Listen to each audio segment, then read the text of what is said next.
This is Akashvani. I am Valsa Williams with the news at 9.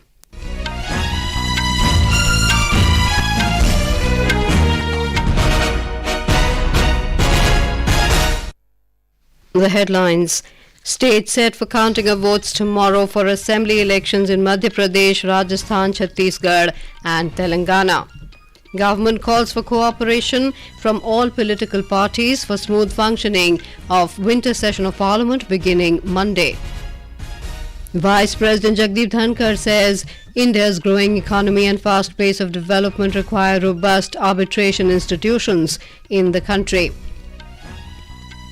India's bioeconomy records 13 times increase in last 10 years, says Science and Technology Minister Dr. Jitendra Singh. And in chess, Vaishali Rameshbabu makes history by becoming India's third female Grandmaster.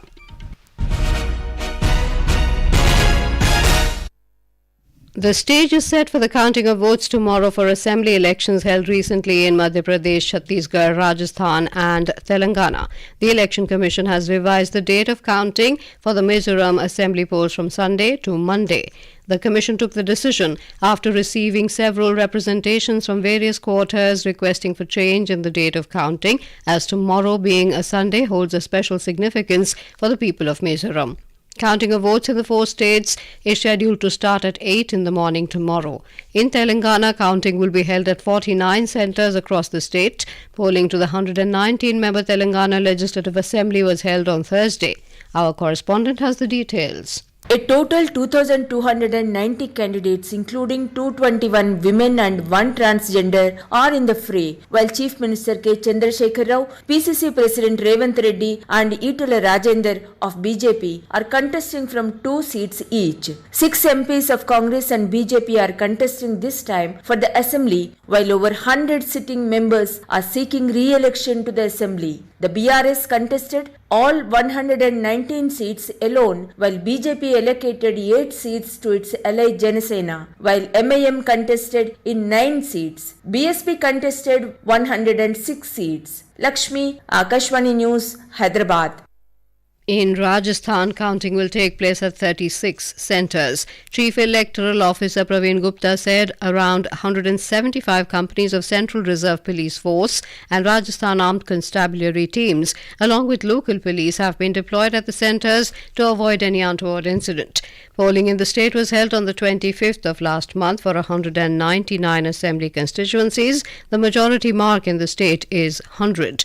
More from our correspondent. The political fate of 1,862 candidates contesting the assembly elections will be decided tomorrow. These candidates include Chief Minister Ashok Gehlot, former Chief Minister Vasundhara Raje, Sachin Pilot, CP Joshi, Rajyavardhan Rathod, and many other stalwarts. Suspense will be over on these 199 out of 200 assembly constituencies of the state, and it will be clear by tomorrow evening as to who will be MLA from these seats. Jitendra Dwivedi, Akashvani News, Jaipur.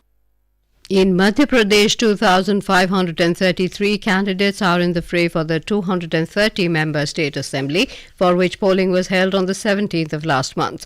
Our correspondent has the details. Counting of votes will start at 8 a.m. in the counting centres set up in 52 district headquarters of the state. First of all, the counting of postal ballots will start from 8 a.m. The number of postal ballots in Madhya Pradesh is more than 3,80,000. The postal ballots received by each candidate will be announced immediately after the counting of postal ballots is over. After half an hour, the counting of votes recorded in EVM will start. The Election Commission has instructed all the district election officers, police commissioners to strictly follow the security norms in the counting centres. Sanjeev Sharma, Akashvani News, Bhopal.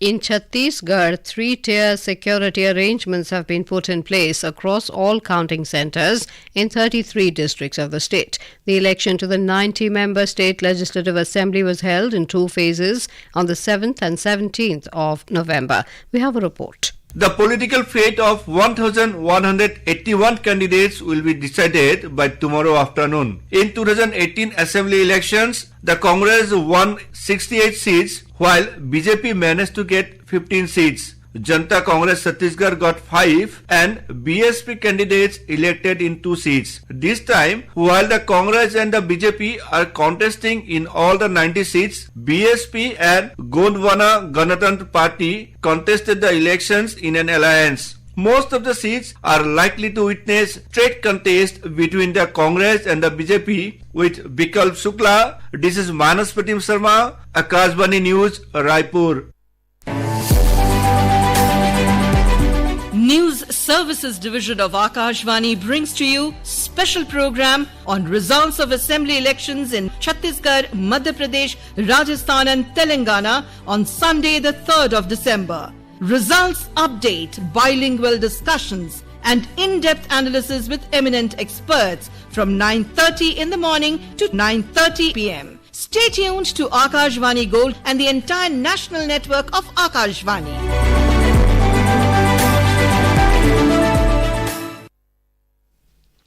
The government today asserted that it is ready for discussion on any issue in the winter session of Parliament beginning Monday.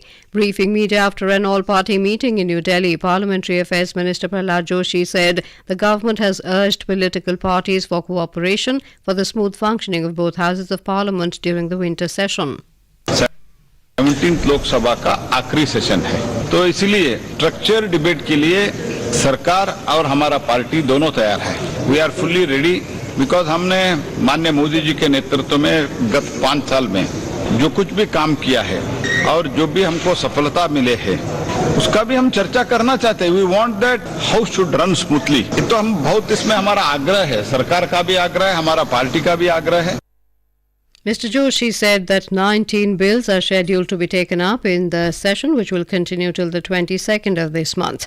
The News Services Division of Akashvani will bring you a special discussion tonight on issues before Parliament and Sansad Ke Samaksh Mudde. Issues before Parliament program can be heard on the Akashvani Rainbow channel, and Sansad Ke Samaksh Mudde can be heard tonight on Akashvani Gold and Indraprasth channel from 9:30 p.m. to 10 p.m. Vice President Jagdeep Dhankhar has stressed that the country's growing economy and fast pace of development require robust and structured arbitration institutions in the country. The Vice President was speaking after inaugurating the 6th ICC India Arbitration Day in New Delhi today. Mr. Dhankhar said there has been some growth in arbitrary institutions, but those institutions need to take central space and necessary changes in law are required to be effected to make them meaningful. Earlier in the day, the Vice President delivered the prestigious Dr. Rajendra Prasad Memorial Lecture of Akashvani in New Delhi. Speaking on the occasion, Mr. Dhankhar said that India's economy as well as its global respect and credibility has increased manifold in recent years. Talking about Prime Minister Narendra Modi's Mann Ki Baat program, Vice President Dhankhar said the program has become Jan Ki Baat. जब तकनीकी प्रगति की बात हो रही है तो मैं radio का भी जिक्र करना चाहूंगा. रेडियो के इतिहास में मन की बात संभवतः पहला कार्यक्रम है जो इतना नियमित और इसने 107 एपिसोड का सफर पूरा कर लिया है. जब मैंने मन की बात के 100वें एपिसोड के कार्यक्रम में अपने आप को सम्मिलित किया, देश के प्रधानमंत्री ने किन किन लोगों के दिल को छुआ, वो सब हमारी प्रगति और अर्थव्यवस्था की रीढ़ की हड्डी बने. इसके लिए मैं भारत के रेडियो और इसके संस्थान को बहुत बधाई देता हूं. Speaking on the occasion, Secretary Information and Broadcasting Apurva Chandra said that the prestigious lecture is being organized since 1969, in which a range of eminent leaders and personalities have participated and expressed their views.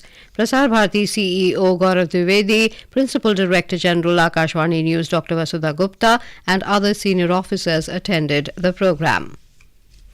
This is Akashvani giving you the news. For quick news updates round the clock, follow us on our Twitter handle at AIR News Alerts.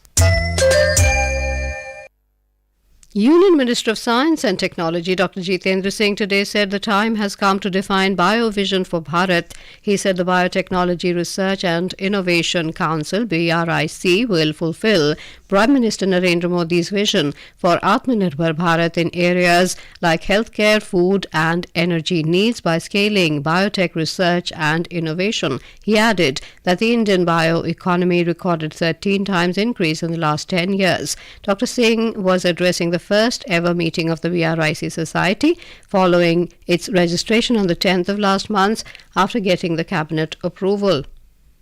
Union Home and Cooperation Minister Amit Shah today said the total business of Khadi crossed 1,35,000 crore rupees in the financial year 2022-23. The minister was addressing the Mati Kala Mahotsav at Science City at Ahmedabad in Gujarat. Mr. Shah reached Gujarat yesterday on a two-day visit to the state. विगत 9 सालों में मोदी जी ने खादी के पीछे बल लगाया और उसका परिणाम ये है कि आज 2022-23 में खादी का कुल कारोबार 1,35,000 करोड़ को क्रॉस हो गया है।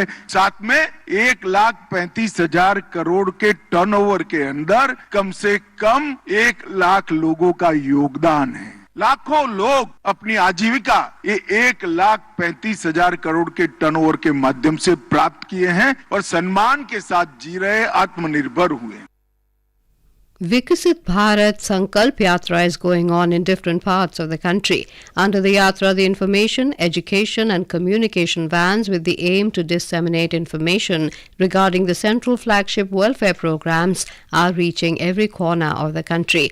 Under the nationwide outreach initiative, multifarious activities are underway across several Panchayat halkas of all 10 districts of Jammu division. In the border district of Kathua and in the Riyasi district of the division, people in huge numbers are thronging the venues to listen to the message of the Prime Minister. The momentum of the Yatra is a testament to the change that has taken place in Jammu and Kashmir over the last few years. We have a report. The campaign was started in Jammu Division on 16th of November from the far-flung Budal block of Frontier District Rajouri. A dynamic melange of events and initiatives unfolded since the launch of the campaign. Since then, the activities under the campaign have gained momentum and are now being carried out across all the districts of Jammu Division. People thronged the venues and enthusiastically participate in the activities being organized as well as avail on-spot services provided besides participating in health camps organized for screening of TB and sickle cell disease. The gathering witnessed active participation from Panchayat Raj institutions, local, resident and beneficiaries. During the program, Viksit Bharat pledge was also administered to all the participants who pledged for the overall development of the nation. The local populace is being prized about various government schemes and welfare initiatives of Government of India by means of distribution of printed publicity material, while IC vans mounted with special broadcast screens are continuously disseminating the necessary information among the masses of the region. The campaign aims to cover our 2.55 lakh Gram Panchayats and 3,600 urban local bodies by January 25, 2024. This is N. Gulshan Rana for Akashvani News from Jammu. Due to bad weather and poor visibility in the national capital, as many as 20 flights at the Delhi airport were diverted this morning. The diversions happened between 7 to 10:30 a.m. due to poor visibility as fog enveloped the national capital. The deep depression of the southwest Bay of Bengal lay centred at about 450 kilometres southeast of Chennai. It is likely to move west-northwestwards and intensify into a cyclonic storm over southwest Bay of Bengal during the next 24 hours. Owing to the prediction, the Weather Department has issued a yellow alert for the next 3 days for widespread rains and also an orange alert for heavy to very heavy rainfall in the northern coastal districts of the state. In a historic achievement for Indian chess, Vaishali Rameshbabu secured her Grandmaster title by crossing 2,500 International Chess Federation ranking points during the Llobregat Open tournament in Spain yesterday. Vaishali defeated Turkish Tamer Tariq Selbes in the second round to surpass the rating. She has now become the third Indian female player to achieve this prestigious title. In badminton, India's Priyanshu Rajawat lost to Taiwan's Chi Yu-chen in the men's singles semi-final of Syed Modi India International Tournament in Lucknow this evening. And now, before we end the bulletin, the headlines once again. Stage set for counting of votes tomorrow for assembly elections in Madhya Pradesh, Rajasthan, Chhattisgarh and Telangana. Government calls for cooperation from all political parties for smooth functioning of winter session of Parliament beginning Monday. Vice President Jagdeep Dhankhar says India's growing economy and fast pace of development require robust arbitration institutions in the country. India's bioeconomy records 13 times increase in the last 10 years, says Science and Technology Minister Dr. Jitendra Singh. And in chess, Vaishali Rameshbabu makes history by becoming India's third female Grandmaster. That is all in the news at 9. Good night.